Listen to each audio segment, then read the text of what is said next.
ದುಡಿಸಲು ಚಂದ ನಿನ್ನ ಮಹಡಿಗಿಂತ ನನ್ನ ದುಡಿಸಲು ಚಂದ ಒಳ್ಳೆ ಅಂತೇಳಿ ಒದಿದಾಡ ಕೊಂದ ಒಳ್ಳೆ ಅಂತೇಳಿ ಒದಿದಾಡ ಕೊಂದ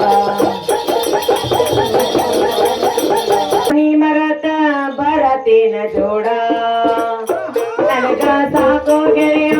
ನಿನ್ನ ಗುಬ್ಬಿ ಕೂಡ ನೀನು ನನಗ ಜೋಡ ನಾ ನಿನಗ ಜೋಡ ಇಬ್ಬರು ಅಗಲುದಕ್ಕೆ ನಾ ಸಾಯೋದು ಪಾಡ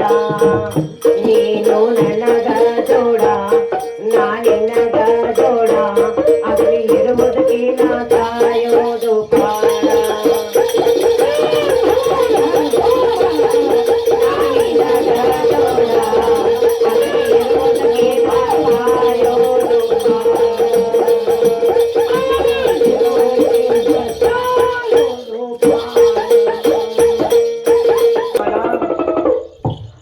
ರೊಟ್ಟಿ 300 ಕರ್ಚಿಕಾಯಿ ಕಿರ್ಮಲ್ ಮಾಮ 600 ರೊಟ್ಟಿ 300 ಕರ್ಚಿಕಾಯಿ ಸಾಗ್ಲಿ ಸಾರ ಬಾಗೇವಾಡಿ ಬಾಣ ತುಸು ಉಂಡೋಗೊಂದು ರಸು ಇಲ್ಲ ಅಂತಾರ ಗಿರ್ಮಲ್ ಮಾಮ ಅವರಾದ್ರು ಕೂಡ ಈ ದೇವಿ ಅಲ್ಪ ಸೇವೆಯನ್ನು ಕಂಡು 101 ರೂಪಾಯಿ ಕೊಟ್ಟಿದ್ದಾರೆ. ಅವ್ರಿಗೆ ದೇವಿ ಜಗದಾಂಬ ಸರ್ವ ಸಂಪತ್ತುಕೊಳ್ಳಂತ ಬೇಡಿಕೆ ಇರೋದು.